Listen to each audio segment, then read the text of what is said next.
Hello, hello dear students. Welcome to my YouTube channel Vanna Classes. Today's topic is community development. आज हम आपको सामुदायिक विकास के ऊपर समझाएंगे और आप लोग ध्यान से समझिए, बहुत ही इम्पोर्टेंट टॉपिक है।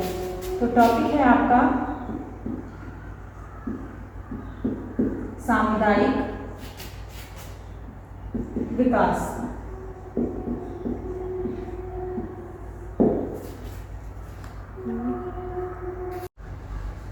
अब बच्चों ये देखिए कि समुदाय क्या है। पहले आप समुदाय समझिए, तब आप सामुदायिक विकास समझेंगे। समुदाय क्या है? जहाँ पर एक सांस्कृतिक या भौगोलिक परिस्थितियां या परिवेश में एक समान विचारधारा रखने वाले लोग निवास करते हैं, ठीक है, वो होता है आपका समुदाय। क्योंकि अगर उनकी विचारधाराएं सेम होंगी तो वह आपस में मिलजुल कर समस्याओं के लिए काम कर सकेंगे या उत्थान के लिए कार्य कर सकेंगे। अब किसी भी शब्द की अवधारणा कहाँ से आती है? जैसे समुदाय, इसकी अवधारणा कहाँ से आई? देखिए, जब व्यक्ति क्या है, चिंतनशील प्राणी है, जब वह किसी चीज पर विचार करता है और बार बार विचार करता है और उसके सामने समस्याएं आती हैं, तो वह उससे बाहर निकलना चाहता है कि हम इन समस्याओं से बाहर निकल लें। तो यही चीज यहाँ पर हुई। जब एक परिवेश में रहने वाले लोगों के सामने समस्याएं आने लगी, वह उसके आर्थिक, पारिवारिक, राजनीतिक, सांस्कृतिक, सामाजिक जीवन पर आधारित थी, तो वह सोचा कि अब इसके लिए ऐसे प्रयत्न किए जाएं कि हम इन समस्याओं से बाहर निकलें। तो अपनी बातों को कहीं ना कहीं आपको आगे तक पहुंचाना पड़ता है, अपने लिए स्वयं प्रयत्नशील होना पड़ता है। अगर आप किसी समुदाय में रह रहे हैं तो यह यहीं से आई। सबसे पहले, अगर सबसे पहले की बात करें तो 1948 में अमेरिका में इस पर विचार किया गया और कैम्ब्रिज अधिवेशन की एक सभा में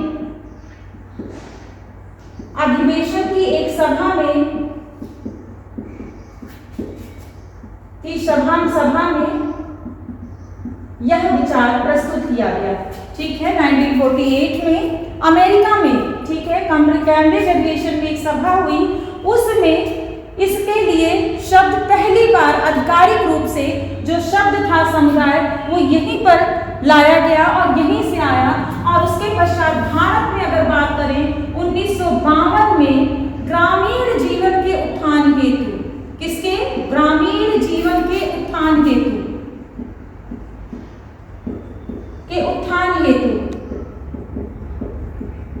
इसको लाया गया, ठीक है। किसको? समुदाय को या सामुदायिक विकास जैसे शब्द को 1952 में ग्रामीण जीवन के उत्थान हेतु इसको लाया गया, जिसमें जवाहरलाल नेहरू जी की महत्वपूर्ण भूमिका रही। जवाहरलाल नेहरू जी ने बताया कि यह ग्रामीण परिवेश को सुधारने के लिए नितांत ही आवश्यक है और इसको लाया जाना चाहिए और इस पर विचार किया जाना चाहिए। आई थिंक आपको समझ में आ रहा होगा समुदाय क्या है, समुदाय या कम्युनिटी क्या है। जहाँ पर एक जैसे लोग एक भौगोलिक क्षेत्रों में, मतलब एक जैसे विचारधारा, जिनकी कुछ ना, देखिए विचारधाराओं में तो कभी समानता पूरी तरह हो नहीं सकती, लेकिन कुछ ना कुछ मिलेगी तभी आप वहाँ रह पाएंगे, ठीक है। भौगोलिक क्षेत्र एक जैसे हो, परिवेश हो और वहाँ पर एक जनसमूह निवास करता हो, वह समुदाय होता है। और जब उनके विकास हेतु निरंतर कार्य किया जाता है या प्रयत्न किया जाता है तो वह सामुदायिक विकास होता है, जिसकी पहल की गई 1948 में अमेरिका के कैम्ब्रिज अधिवेशन की एक सभा में की गई, जहाँ आधिकारिक रूप में यह शब्द प्रयोग में लाया गया। और भारत में 1952 में ग्रामीण जीवन के उत्थान हेतु इस शब्द का प्रयोग किया गया। ओके, अब आगे चलते हैं।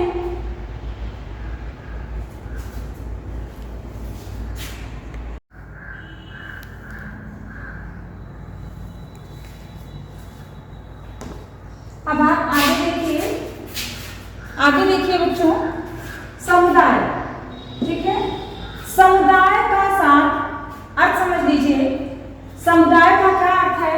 एक साथ विकास होना, ठीक है। किसी भी एक भौगोलिक क्षेत्र में जो व्यक्ति रह रहे हैं उनका एक साथ विकास होना, किसी विशेष क्षेत्र में समान भौगोलिक परिस्थिति में रहने वाला एक समूह, यही मैंने पहले ही बताया, किसी एक विशेष क्षेत्र में समान भौगोलिक परिस्थिति में रहने वाला एक समूह जो है वो क्या कहलाता है, समुदाय। और उस समुदाय का एक साथ विकास करना क्या होता है, सामुदायिक विकास।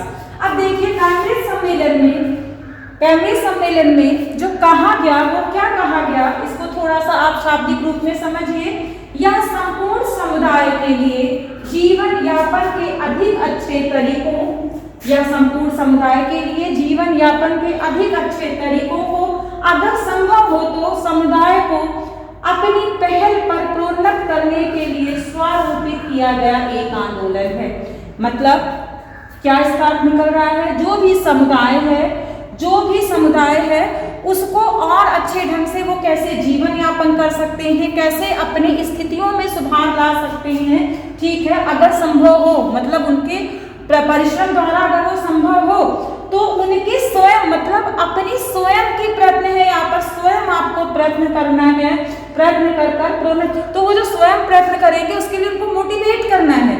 मोटिवेट मतलब प्रोन्नत करने के लिए उनकी अपनी पहल पर। देखिए जब तक हम स्वयं कुछ ना करना चाहें सामने वाला हमको नहीं करा सकता, हम सिर्फ बता सकते हैं, जैसे हम आपसे कह रहे हैं पढ़िए, लेकिन हम ये कह सकते हैं जब तक आप स्वयं अपना प्रयत्न नहीं करेंगे शिक्षा के प्रति आप पढ़ नहीं सकते। तो वही है समुदाय की अपनी पहल पर प्रोन्नत, उनको उन्नत करना या उनको समझाना कि आप कैसे इस चीज को कर लेंगे, करने के लिए स्वरूपित मतलब स्वरूपित स्वयं बनाया गया एक आंदोलन है, एक क्रियाकलाप है जिससे उस भौगोलिक क्षेत्र में जो समस्याएं हैं वो दूर हो सकती हैं और व्यक्ति का विकास हो सकता है।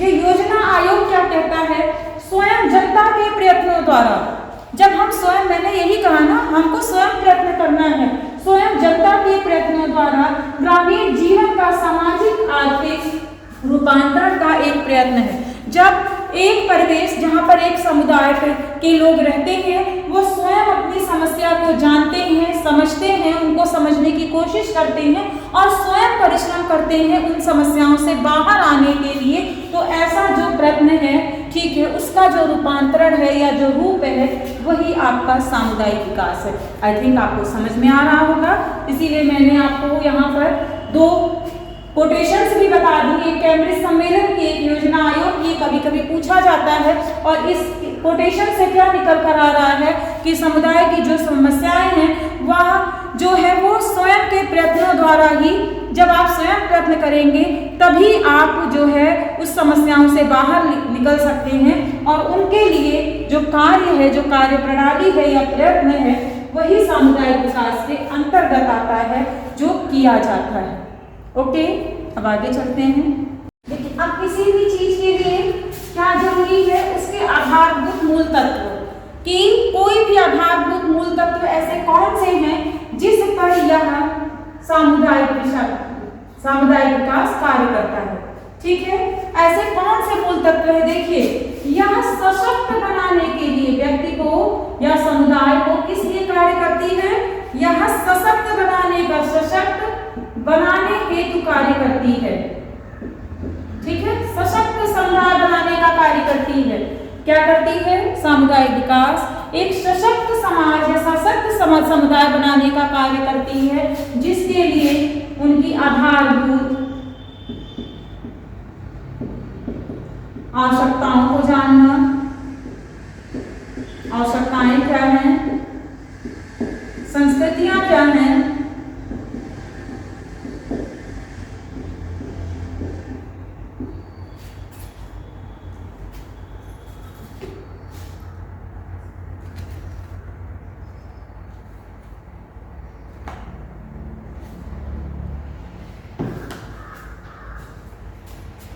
सामाजिक सहयोग कैसा है,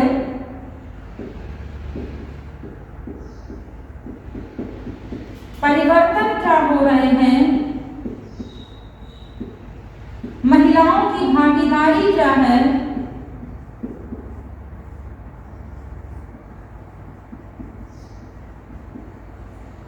इन सब पर विचार किया जाता है, इन सब तत्वों पर विचार किया जाता है, क्योंकि अगर इन सब तत्वों को नहीं देखा जाएगा तो कार्य नहीं हो पाएगा, युवाओं का योगदान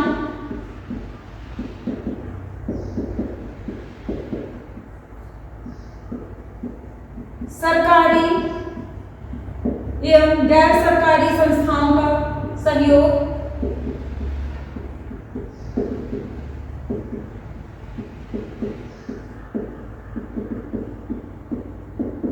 देखिए एक व्यक्ति को सशक्त बनाने हेतु यह कार्य करती है और इसके लिए यह जरूरी है कि इन चीजों को ध्यान में रखा जाए। आधारभूत तत्व एलिमेंट या आवश्यकताएं क्या हैं, कैसी संस्कृतियां हैं, सामाजिक सहयोग कैसा प्राप्त हो रहा है, परिवर्तन किस दिशा में हो रहा है, महिलाओं की भागीदारी किस स्तर तक है, युवाओं का योगदान किस स्तर तक है, जो संस्थान बनाए गए हैं उत्थान हेतु वह संस्थान किस स्तर तक कार्य कर रहे हैं और कैसे कार्य कर रहे हैं, ठीक है।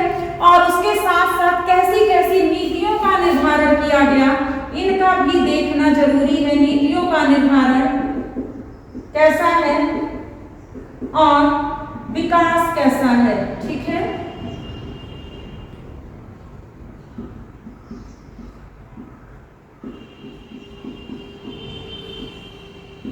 तो आई थिंक आपको समझ में आ गया होगा कि इसके मूल तत्व एलिमेंट जो है वो सशक्त बनाने के लिए कार्य करते हैं और उसमें यह देखना जरूरी है कि किस स्तर पर कैसा कार्य कर रहा है, ठीक है।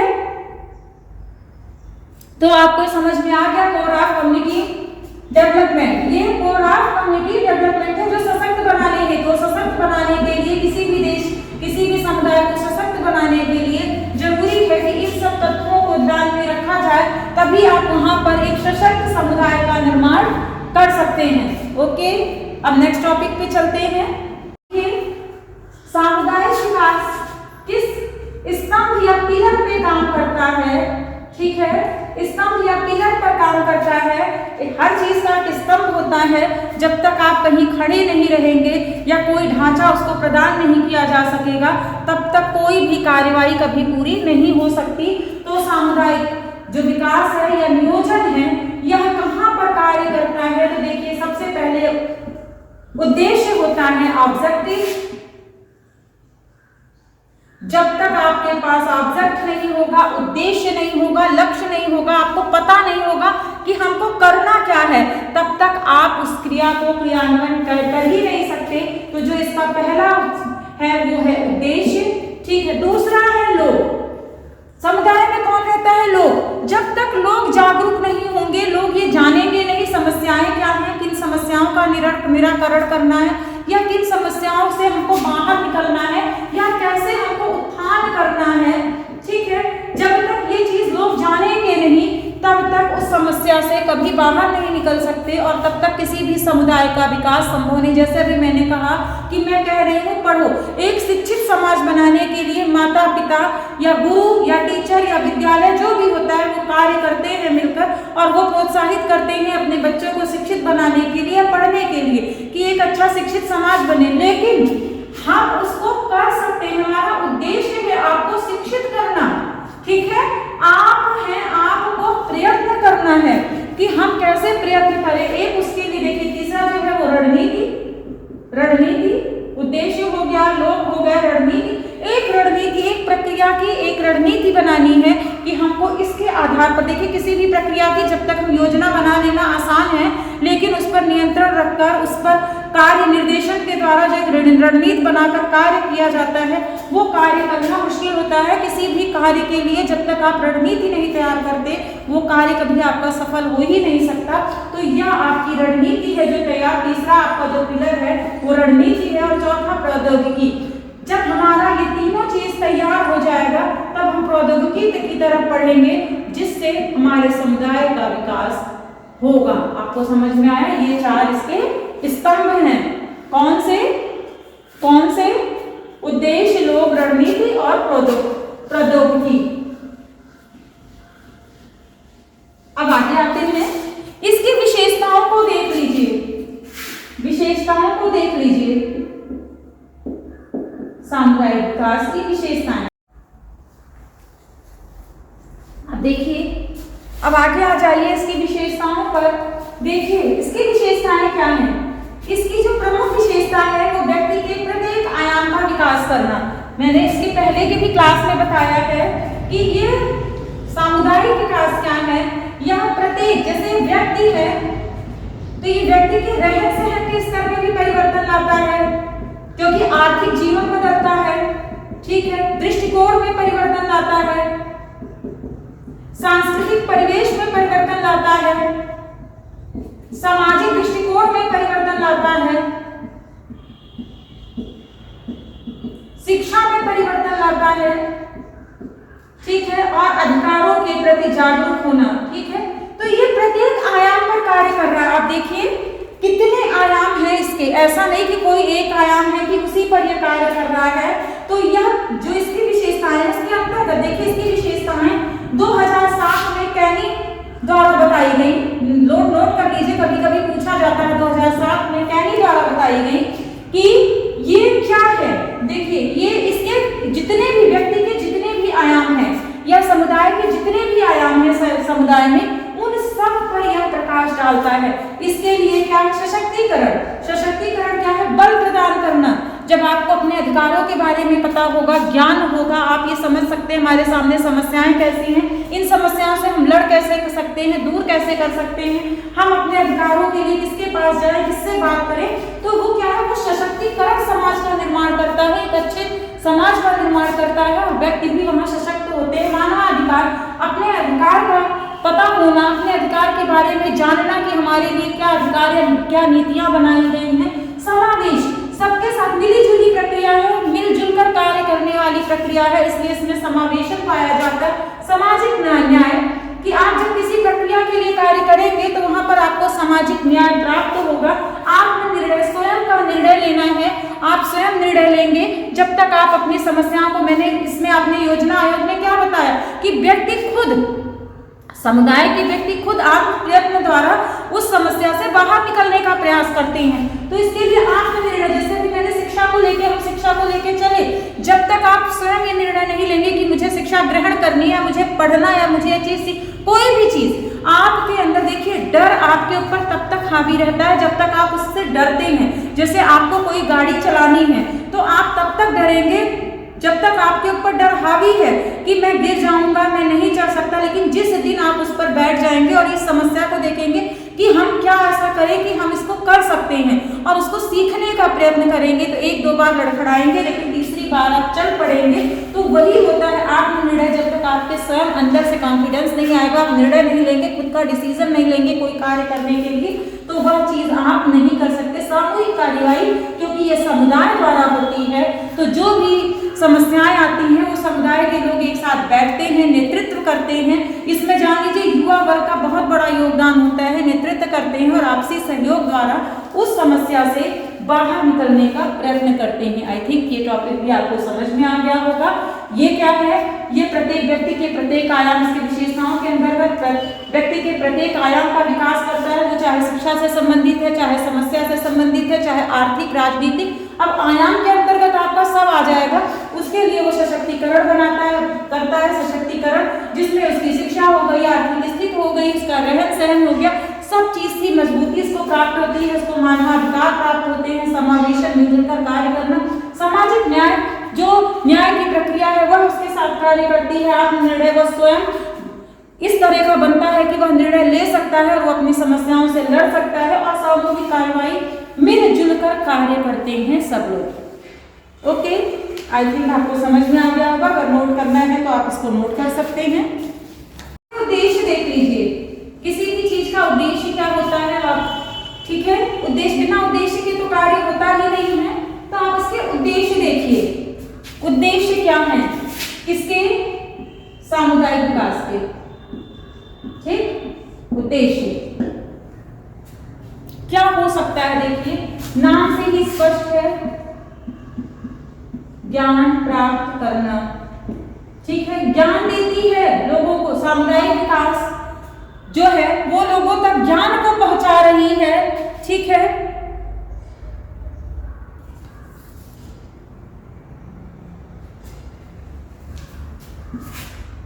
व्यक्ति का कैसा विकास? सर्वांगीण विकास या बहिर्मुखी विकास या चहुमुखी विकास, जैसा भी आप समझ लें। स्थानीय नेताओं की पहचान,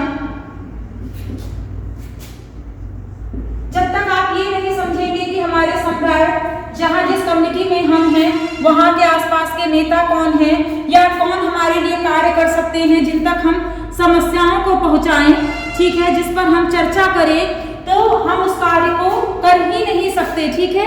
तो इसलिए यह चीज होनी बहुत ही जरूरी है कि इस सब चीजों के बारे में जानकारी हो। सामुदायिक जीवन के प्रति रुचि उत्पन्न करना,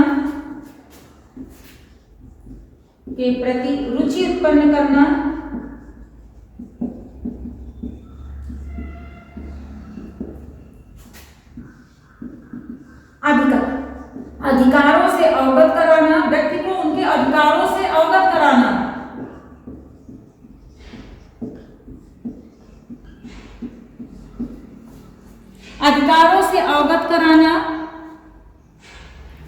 समस्याओं पर चर्चा करना,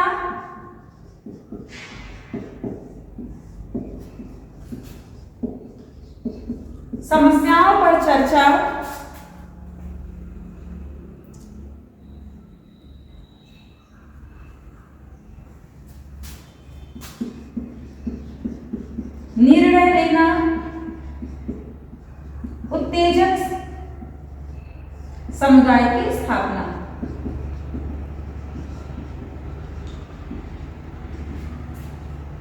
देखिए क्या है, ज्ञान प्राप्त करना, व्यक्तियों को बताना। देखिए ज्ञान क्या है, जब किसी चीज की नॉलेज किसी को मिलती है, जैसे हम समस्याओं से जूझते तो रहते हैं, ठीक है, उन समस्याओं को दूसरे तक पहुंचा भी सकते हैं, लेकिन जब हमको किसी से इस चीज का ज्ञान मिलता है कि हम ये चीज करें तो हमको यह चीज मतलब हम जैसे कोई समस्या है हमारे सामने, मान लीजिए गांव में कोई समस्या है जीविकोपार्जन से संबंधित, तो वहां के लोग मान लो विपणन में उनको परेशानी आ रही है या क्रय विक्रय में आ रही है, तो वो जब उन संस्थानों पर जाकर खुद अपना प्रयास करते हैं और वहां से वह इस चीज को पता लगा के आते हैं कि हम कहाँ पर इस विपणन को कर सकते हैं, क्रय विक्रय कर सकते हैं, तो उन्होंने एक नया ज्ञान प्राप्त किया, ठीक है, और वो आकर पूरे समुदाय को उस चीज के बारे में बताते हैं।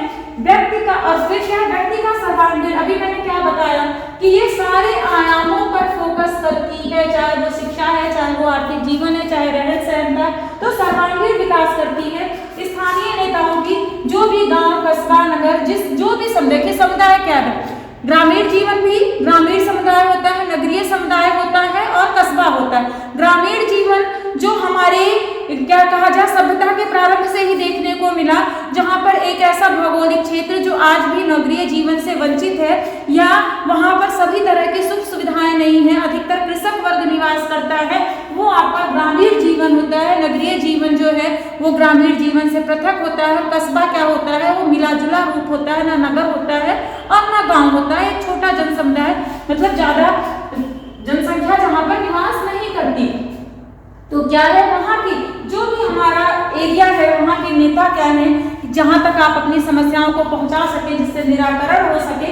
सामुदायिक जीवन, देखिए मैंने क्या भी बताया कि आपको अपनी समस्याएं खुद समझनी है। जब हम अपनी समस्याओं को खुद समझेंगे तो ही हम आगे उन समस्याओं से लड़ सकते हैं। तो सामुदायिक जीवन के प्रति, और अकेले कोई भी व्यक्ति किसी भी समुदाय में रह के अकेले किसी भी समस्या से बाहर नहीं आ सकता।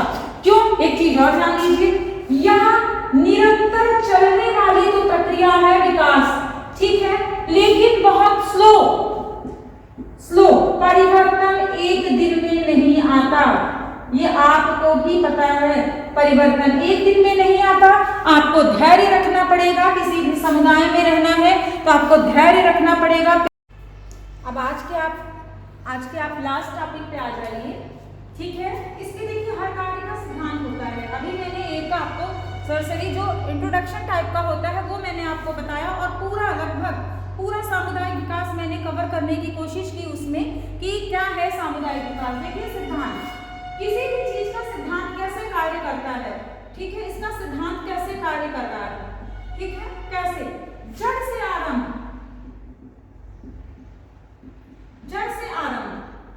ठीक है, रूट से। देखिए कोई भी चीज जब तक आप उसकी जड़ को नहीं पहचानेंगे, उसकी पृष्ठभूमि को नहीं पहचानेंगे, उस समस्या को आप खत्म नहीं कर सकते। तो पहला सिद्धांत क्या है, जड़ से आरंभ करने का सिद्धांत, ठीक है। रुचि का सिद्धांत, ये दूसरा है रुचि का सिद्धांत। क्या है रुचि का सिद्धांत? देखिए अगर गांव में जाना और लोगों को बताना शिक्षा के प्रति, रोजगार के प्रति। अगर किसी व्यक्ति की रुचि खेती में नहीं है, ठीक है, कृषि कार्य में नहीं है, तो आप उससे जबरदस्ती उस कार्य को नहीं करा सकते। अगर वो पशुपालन करना चाहता है तो उसकी रुचि उसमें है, वो उसी में सक्सेस होगा। तो रुचि का सिद्धांत, स्थानीय दशा। स्थानीय दशा, पहले आपको वहां जाकर वहां की स्थानीय दशा से परिचित होना है। ऐसा नहीं आप गए और वहां के लोगों को आपने ऐसे चीजें बता दी कि आप ये ले आइए, इससे विकास होगा, ये नहीं। आप उनकी दशा से अवगत होइए, वहां के परिवेश से अवगत होइए, या वहां की दशा की किस कारण ये समस्याएं हैं, और उन समस्या को पहचान कर जो कार्य किया जाता है वो इसका सिद्धांत है। प्रजातांत्रिक, प्रजा के लिए कार्य करना। प्रजातांत्रिक है क्योंकि लोगों के लिए कार्य करती है। सहभागिता है क्योंकि एक दूसरे के साथ सहभागिता का सिद्धांत, क्योंकि मिलजुल कर कार्य करती है तो सहभागिता का सिद्धांत रहेगा। विभिन्न प्रकार की, किसी भी एक स्थान पर एक तरह की संस्कृति, भौगोलिक क्षेत्र एक हो सकता है, संस्कृतियां अलग अलग हो सकती हैं, रीति रिवाज अलग अलग हो सकते हैं, तो विभिन्न प्रकार की विभिन्न संस्कृति का सिद्धांत, ठीक है। स्थानीय नेतृत्व, जो वहां के लोग हैं उसी के लोगों का नेतृत्व। जैसे जब आप जहां जाएंगे, कोई भी जा रहा है किसी विकास कार्य में, तो आप अलग जगह से आए हैं, लेकिन अगर वहीं की जनता वहां के लोगों को जागरूक करती है तो वो लोग उसकी बात ज्यादा सुनते हैं। तो स्थानीय नेतृत्व का सिद्धांत कि आपको वहीं के लोगों से मिलजुल कर कार्य करना है। लचीलापन, ठीक है। लचीलापन क्या कि ये देखना कि यह कार्य यहाँ पर नहीं हो रहा है तो आपको अपने कार्य की, जैसे आपने स्थानीय दशा देखा और आपका प्रोजेक्ट लंबा था, आपने देखा यहाँ पर ये प्रोजेक्ट काम नहीं करेगा, तो आप उसमें लचीलापन ले आएंगे और दूसरा प्रोजेक्ट वहां पर आपका कार्य करने लगेगा। तो क्या है, देखिए, मूलभूत आवश्यकताओं, अगर आप लिखना चाहें तो लिख लीजिए। पहला सिद्धांत है मूलभूत आवश्यकताओं का सिद्धांत, जिसमें लोगों की आवश्यकताओं को देखा जाता है। जड़ से आरंभ करने का, जड़ से, रूट से शुरू करना है और अंत तक ले जाना है। रुचि का सिद्धांत, रुचि को ध्यान में रखना है। सहयोग या सहभागिता का सिद्धांत, एक सब लोग एक साथ मिलकर कार्य करें। स्थानीय दशा का जो गैर भी है वो भी उनके साथ मिलकर ही कार्य करें। स्थानीय दशा का सिद्धांत, स्थानीय दशा से आपको अवगत होना है। सहभाग, प्रजातांत्रिक प्रकृति जो भी है वहां पर ये ना हो कि कोई राजा है, नहीं, वहां प्रजातांत्रिक प्रकृति हो जिससे आपकी बातों को लोग सुने और समझे और आगे की ओर बढ़े। सहभागिता का सिद्धांत मतलब एक दूसरे के साथ मिलजुल कर भागीदारी के साथ कार्य करना है। विभिन्न संस्कृति का सिद्धांत, देखिए, कहीं भी आप जाएंगे तो एक तरह के लोग नहीं मिलेंगे। भौगोलिक क्षेत्र एक हो सकता है लेकिन संस्कृतियां भिन्न भिन्न हो सकती हैं, तो उसको देखकर आपको सिद्धांत स्थापित करना है। ऐसा नहीं है कि आप वहां गए और आपने एक पक्षीय कोई बात कह दी और दूसरा पक्ष आपसे नाराज हो जाए, तो वहां पर संस्कृति या गांव के लोग जो है, जब एक ही भौगोलिक क्षेत्र में आप रह रहे हैं तो आपको एक दूसरे की संस्कृति को अपनाना ही पड़ता है। स्थानीय नेतृत्व, लोगों के साथ स्थानीय जो वहां की जनता है उनको लेकर, चाहे वो युवा वर्ग है या गांव का ऐसा वर्ग जिसकी बात लोग सुन रहे हैं, ऐसे लोगों को रखना पड़ेगा। किसी भी समुदाय में रहना है तो आपको धैर्य रखना पड़ेगा, पेशेंस रखना पड़ेगा। परिवर्तन धीरे धीरे होता है और बदलाव धीरे धीरे ही आता है, लेकिन जब भी आता है तो वह स्थायी होता है, ये नहीं कि एक दिन के लिए आए। ठीक है, तो समुदाय में क्या है, ये स्लो चलती तो धीरे है ये प्रक्रिया समस्याओं से बाहर निकालने के लिए, लेकिन इसमें जो परिवर्तन होते हैं वो स्थायी होते हैं। जो हो गए वो हो गए।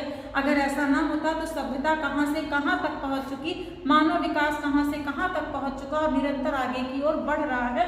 क्यों? क्योंकि हम लोग अपने जीवन के प्रति जो रुचि है उसमें जागरूक हैं और कुछ ना कुछ करना चाह रहे हैं कि आगे और जो है आगे और समस्याओं से लड़ें और हम लोग का उत्थान हो और आर्थिक मार्ग पर आगे निकल सके। तो क्या है, उसमें सामुदायिक जीवन के प्रति रुचि होना जरूरी है, जिससे मिली जुली एक प्रक्रिया के द्वारा व्यक्ति जो है वो नई दिशा की ओर बढ़ सके। अधिकारों से अवगत होना या कराना, जब तक आपको अपने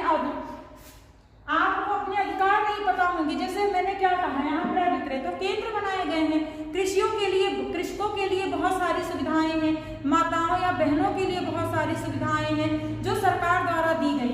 तो जब तक आपको अपने अधिकार पता नहीं होंगे तब तक आप लड़ेंगे कैसे? आप तो सोचेंगे ऐसे ही जीवन है, ऐसे ही बीत जाएगा।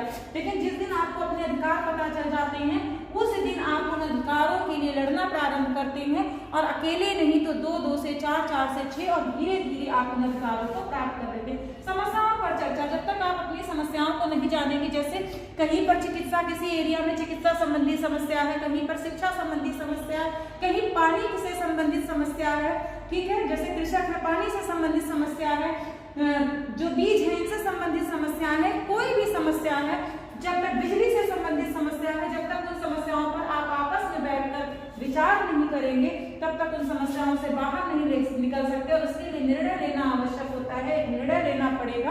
और उत्तेजक समुदाय, उत्तेजक युवा वर्ग कैसा होता है, देखिए, जब तक आप में उत्तेजना ना हो, नेतृत्व की भावना ना हो, तब तक आप समुदाय में कार्य कर ही नहीं पाएंगे, ये आप समझ लीजिए। क्योंकि आप एकदम उदासीन अगर हैं तो कोई भी समस्या है तो आप ये कहेंगे ये मेरे किस्मत में लिखा था ना। अगर युवा वर्ग है या उत्तेजक वर्ग है, उत्तेजक समुदाय है, तो वो सोचता है कि नहीं, जो हमारी किस्मत में लिखा है वो एरिया तो डेवलप है, ये एरिया डेवलप क्यों नहीं है, तो वह उस पर कार्य करता है उत्तेजक समाज, और उससे वह धीरे धीरे धीरे धीरे वह बाहर की ओर निकल जाता है। तो आई थिंक आपको समझ में आया होगा कि इसके उद्देश्य क्या है, ठीक है, इसके उद्देश्य क्या है और किस तरह से यह कार्य कर सकता है, ठीक है। अब इसमें देखिए कुछ चीज और है, जैसे स्वयं समस्या को पहचान लेना, ये वैसे है यहाँ पर, ठीक है, को पहचान लेना, जो समस्या आ रही है तो स्वयं ही पहचानना है आपको कोई ये बताने नहीं आएगा कि ये समस्या कहाँ से आ रही है और आप क्यों इससे जूझ रहे, नहीं, आपको पहचानना है और बाहर निकलना है। कैसे? स्वयं की सहायता द्वारा, स्वयं की सहायता द्वारा। ओके, आई थिंक आपको ये सामुदायिक विकास जो है आज समझ में आया होगा। कहाँ से शुरू हुआ सामुदायिक विकास? सामुदायिक विकास जो है वो एक समुदाय को, एक एरिया में रहने वाले लोगों के विकास हेतु ये कार्यक्रम लाया गया हमारे देश में 1952 में, और सबसे पहले अमेरिका के कैम्ब्रिज में एक अधिवेशन में 1948 में यह प्रारंभ किया गया, जिसका उद्देश्य था कि व्यक्ति जब स्वयं के प्रयत्नों द्वारा अपनी समस्याओं से जूझता है और उसको, ठीक है, उसको बाहर से मोटिवेट किया जाता है और वह उन समस्याओं से बाहर निकल जाता है। एक एरिया में रहने वाले लोगों का जब विकास होता है वो होता है सामुदायिक विकास। इसके लिए क्या करना है? इसके लिए आपको स्वयं प्रयत्नशील होना है, स्वयं जागरूक होना है, स्वयं ये देखना है कि आप इसको कैसे कैसे कैसे आप इस समस्या से आगे बढ़ सकते हैं। देखिए, ये मैंने बताया, ये धीमे चलने वाली प्रक्रिया है, लेकिन परिवर्तन होगा, और जो परिवर्तन होंगे वो स्थायी होंगे, और उसी का परिणाम स्वरूप है सभ्यता में परिवर्तन आना, या किसी भी स्तर में। देखिए, नारी जीवन कहाँ से उठकर कहाँ पहुँच गया, व्यक्ति का जीवन कहाँ से उठकर कहाँ पहुँच गया। जहाँ पहले गाँव में एक गाड़ी नहीं होती थी, आज घर घर पर गाड़ियाँ दिखाई दे रही। क्यों? क्योंकि जब लोगों को लगा कि यातायात संबंधी समस्या है तो उन्होंने उसका समाधान ढूंढा कि नहीं, हम बैलगाड़ी से जो है 2 महीने में जहाँ पहुँचते थे वहाँ हम 1 दिन में पहुँच सकते हैं। तो इस तरह वो अपनी समस्याओं से लड़े। अब पानी संबंधी समस्या रही हो, चाहे बिजली संबंधी, जब तक आप अपने अधिकारों के लिए आवाज नहीं उठाएंगे तब तक कोई भी आकर उस समस्या का समाधान नहीं करेगा। और यही है सामुदायिक विकास, जब आप अपने अधिकारों के लिए स्वयं लड़ते हैं। ओके, आई थिंक आपको समझ में आया होगा। गांव का ऐसा वर्ग जिसकी बात लोग सुन रहे हैं, ऐसे लोगों के साथ मिलजुल कर कार्य करना, लचीलापन, जहाँ समस्या आती है वहां पर लचीलापन होना चाहिए, जिससे समस्याओं से दूर हुआ जा सके। देखिए, अभी मैंने आपको लास्ट टॉपिक आप ये पढ़ लीजिए आपका, अभी मैंने आपको उद्देश्य पढ़ाया। किसी भी कार्य के कुछ विशिष्ट उद्देश्य होते हैं और कुछ सामान्य उद्देश्य होते हैं, ठीक है। तो जो विशिष्ट थे वो मैंने आपको बता दिए। अब कुछ आप सामान्य उद्देश्य देख लीजिए जो इसके हैं। लास्ट टॉपिक है आपका, क्या है? रोजगार देना, ठीक, आर्थिक स्थिति, रोजगार के अवसर प्रदान करना। कैसे? अब कैसे आप देखिए, इसी उद्देश्य, लघु कुटीर उद्योग के बारे में बताना,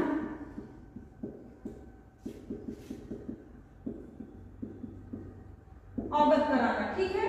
लोगों को, अगर जैसे कृषि कार्य ही हो रहा है तो ऐसा नहीं कि 12 महीना कृषि कार्य ही होगा, तो लोगों को इससे परिचित कराना कि लघु या कुटीर उद्योग करके आप अपनी आर्थिक स्थिति में सुधार ला सकते हैं, ठीक है। आपसी सहयोग बताना कि बिना आपसी सहयोग के आप कोई कार्य नहीं। आपसी सहयोग का उद्देश्य होता है कि आप लोग एक दूसरे के साथ मिलजुल कर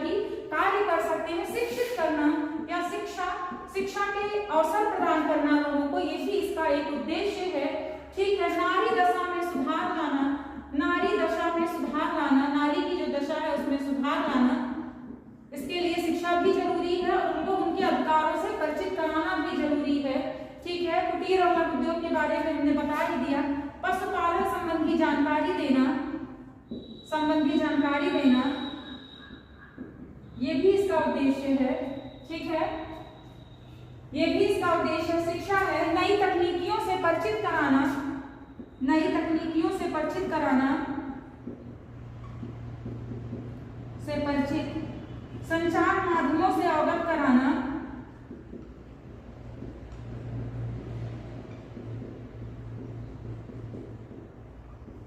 देखा आपने कितने इसके उद्देश्य हैं।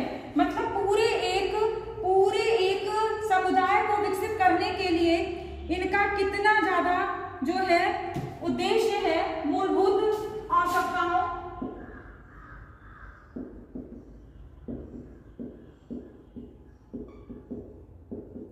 से परिचित कराना,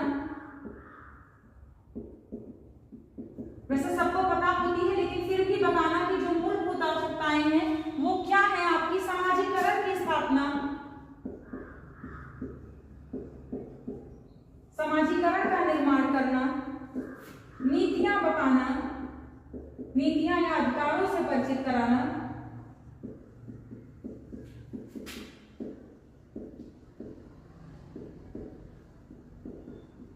बहुत से हैं। जितना एक समुदाय के लिए आवश्यक होता है वो सारे उद्देश्य इसके अंतर्गत आते हैं। ठीक है, ये सारे उद्देश्य इसके अंतर्गत आते हैं। अब देखिए, अब इसी से एक और निकल आएगा आत्मनिर्भर बनाना,